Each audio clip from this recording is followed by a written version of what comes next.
રામચંદ્ર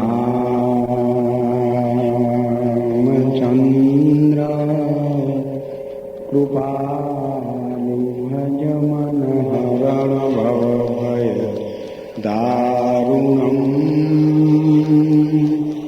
નવકંદલોચન કંજ મુખ કર પદ કુંજારણ કંદર્પય ગણિતયમિત સવિનવ નીલ નીરજ સુંદરમ પટપીતમાનહુ તડિત ઋષિ શુચિનવમી જનક સુતાવરમ શ્રીરમુકુટકોંડલ તિલક ચારુયુધારયંગ વિભૂષણમ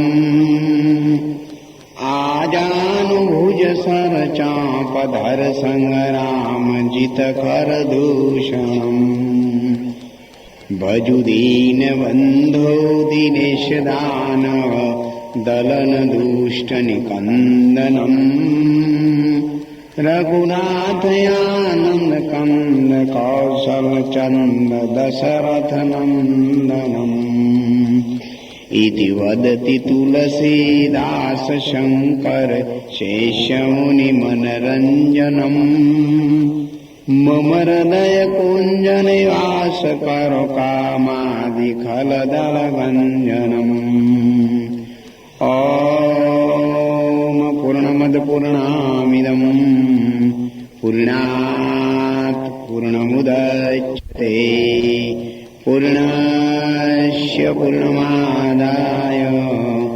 પૂર્ણમેવાવશિષ્યતે ઓમ કારબિંદુ સંયુક્તમ નિત્યમ ધ્યાયન્તિ યોગિનમ કામદમ મોક્ષદમ ચૈવ ઓમકારાય નમો નમઃ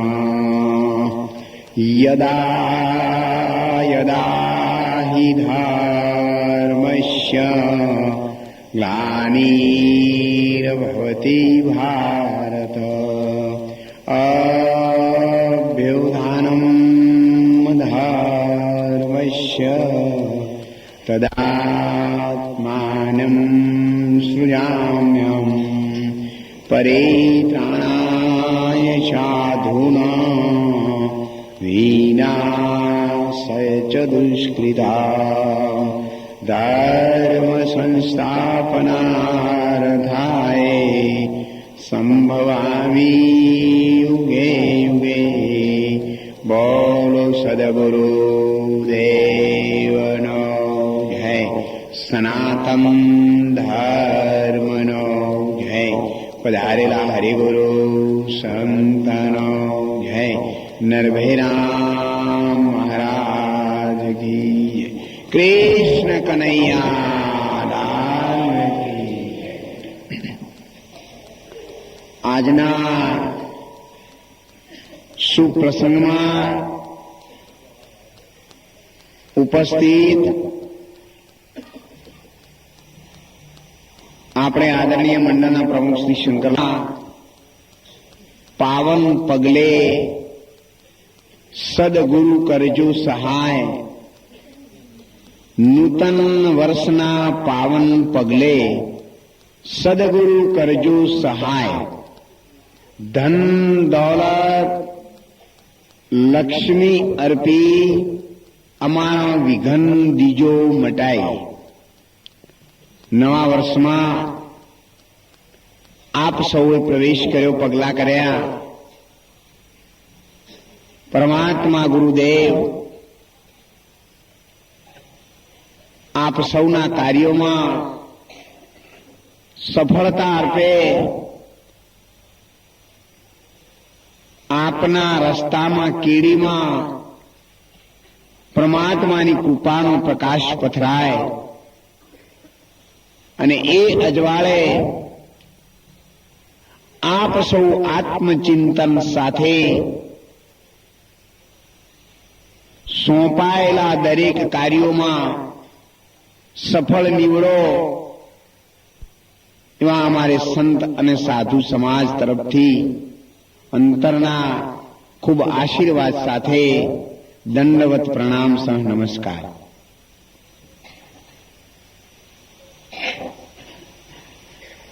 દેવતાઓની દિવાળી, જેને આપણે આજે દેવ દિવાળી કહીએ છીએ, એક વસ્તુ તો ચોક્કસ નક્કી છે કે જે માનવોની દિવાળી છે એના કરતા દેવોની દિવાળી જુદી છે. દેવતાઓમાં અને માનવોમાં ફેર છે. જેને આપણે દૈવી જીવન કહીએ છીએ એ દેવતાઓ ભગવાનને પ્રાર્થના કરે છે કે એ ભગવાન અમને ધૂપ, દીપ, અગરબત્તી, પુષ્પોના હાર એ આ માણસ દેહથી ચડે છે. શિરોક તળાઈને ઢોલીઓ વળી દાંતણ પોણીને દઈ એટલું મળા મનુષ્ય જન્મમાં બીજા કોઈ જન્મમાં નહીં. દેવતાઓને પણ આ વસ્તુ દુર્લભ છે. દેવતા દૂધપાક બનાવી ન ખાઈ શકે. તમે ધારો ત્યારે બનાવી શકો છો. આવું સુંદર જીવન પરમાત્માએ આપણને અર્પણ કર્યું છે. એ તમારો પુણ્યનો પ્રતાપ છે. ભગવાન અને દેવતાઓની અસીમ કૃપા છે. બીનું હરિકૃપા કુછ સુલભ નહીં. જો ભગવાનની કૃપા આ જીવના ઉપર ઉતરતી નથી તો કોઈ પણ રસ્તો ક્યારેય સરળ બનતો નથી. ભલે તમે ભગવાનના માર્ગમાં હોય, માયાના માર્ગમાં હોય કે ચાહે તમારા પોતાના કામમાં હોય, પણ જ્યાં સુધી તમારા પુણ્યનો પ્રકાશ ન હોય ત્યાં સુધી તમારો વિકાસ ક્યારેય નહીં થાય. પાપ કરવું, બાવળિયા વાવવા અને ઓબાની આશા રાખવી એ ક્યારેય નહીં બની શકે. ખેજડાની સામે તમે 100 વર્ષ સુધી તપ કરશો ને પણ કેરી ક્યારેય નહીં આવે. કેરી લાવવા માટે તમારે ઓબાની ગોટી જ વાગવી પડતી હોય છે. અને એટલે સંતોએ કહ્યું છે, બીજ વાવો બાવળિયાના અને ઓબા ક્યાંથી ફળે. કૃષ્ણ વગર, કૃષ્ણ કૃપા વિના નર રળે, એની રીધી સીધી કદી ન વળે. તમે 12 શોધો અને 17 તૂટી જાય. અને એવો અનુભવ દરેકને પોતપોતાના પ્રમાણમાં થોડો ઘણો તો થયેલો હશે જ. માટે એ બધા જ રસ્તાઓમાં સુલભતા પ્રાપ્ત કરવા માટે સંતોએ બતાવ્યું છે. અરે સુખ કહ્યું ના જાય સતસંગનું રે. સુખ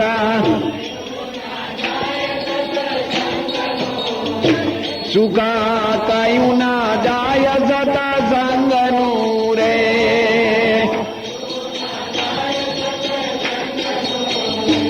અડે અંગે શીતળતા થાય છે રે. સુખ કહ્યું ના જાય સતસંગનું રે.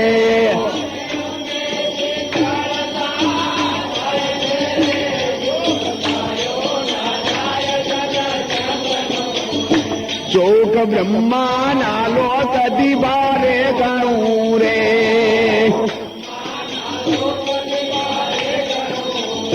ચોક બ્રહ્માના લોક દિવારે ગણું રે.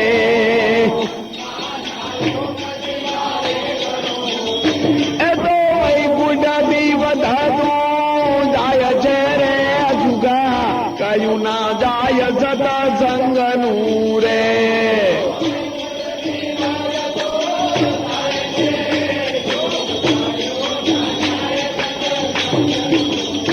એ તો વૈકુંઠથી વધતું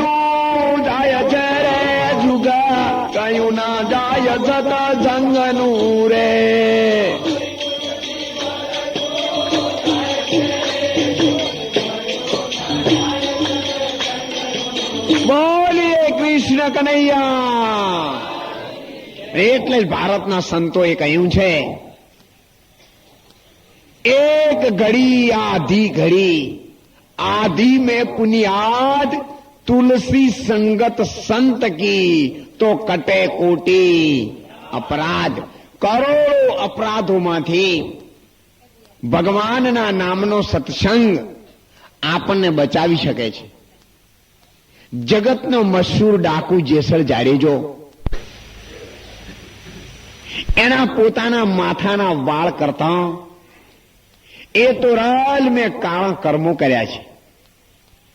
મેં કેટલાય બેન અને ભાણેજોને લગ્ન મંડપમાં વર અને કન્યાઓને કેટલીય ગાયોને પાણી પીતી અટકાવી છે.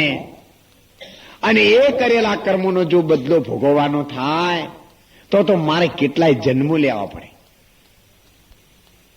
જ્યારે 18 દિવસના યુદ્ધના મેદાનમાં કૌરવ અને પાંડવોની સેના પૂરી થઈ ગઈ, કૌરવો પણ પૂરા થઈ ગયા, ત્યારે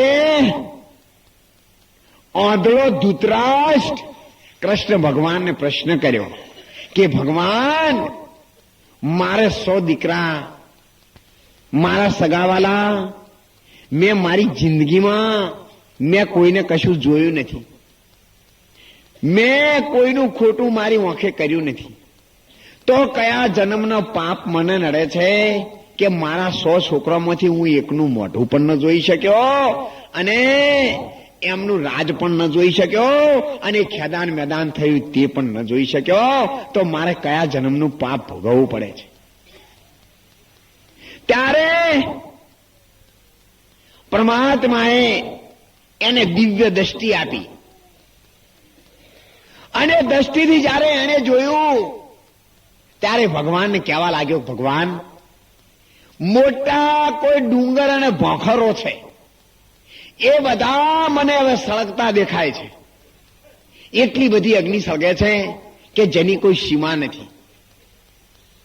ત્યારે પરમાત્માએ કહ્યું, ધૃતરાષ્ટ્ર, એ કંઈ જ બીજું સળગતું નથી, તમારા કરેલા પાપો સળગી રહ્યા છે, અને એ જ્યારે પૂર્ણ થશે ત્યારે જ તમને સારું દેખાશે.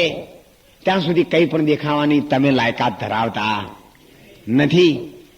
એટલા માટે સારું જોવા આપણે પોતાને કંઈક સારું કરવું પડે છે. 18 દિવસના એ જ યુદ્ધના મેદાનમાં જ્યારે કર્ણ રાજા પાણી પાણી પાણી પાણી કરે છે, પાણી એવા દાનેશ્વરીને અત્યારે પાણી પાવા વાળું કોઈ નથી, જેના શરીરમાં કેટલાય બાણો વાગેલા છે, વેદના સહન થતી નથી. પણ આવી મધ્યરાત્રિ થવા આવી છે, કોણ પાણી પાય? કર્ણ રાજાને પરશુરામનો શ્રાપ હતો કે કર્ણ, તું એક ક્ષત્રિય છે, બ્રાહ્મણ થઈ અને મારી પાસે તું વિદ્યા ભણ્યો.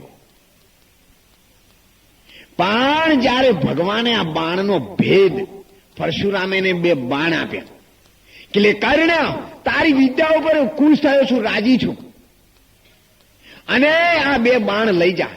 એક બાણ નિશાન કરીને આવશે અને બીજું બાણ મોત કરીને આવશે. 2 જ બાણ લઈ જા. ભગવાન અંતર્યામી ગુરડા ગામી પોતે જુગદા ધાર, તન કી જાણે મન કી જાણે, જાણે અંતર કી ચોરી, તારું સુપાય શું સુપે જેના હાથ જીવન મરણની. એવા પરમાત્માને ખબર પડી કે કર્ણ રાજા દુર્યોધનના દરબારમાં રહે છે. 2 બાણ લાવ્યો છે, એક નિશાન કરીને આવે, બીજું મારીને આવે, અને આવતીકાલે પાંડવોની સાથે એ યુદ્ધ કરશે. અને જો આ 2 બાણ એની પાસે હશે તો વિજયના ડંકા એના જ વાગશે. તો મારા ભક્તોનું શું થશે? ભગવાન રાત્રે ક્યારે નિંદ્રા નથી કરી.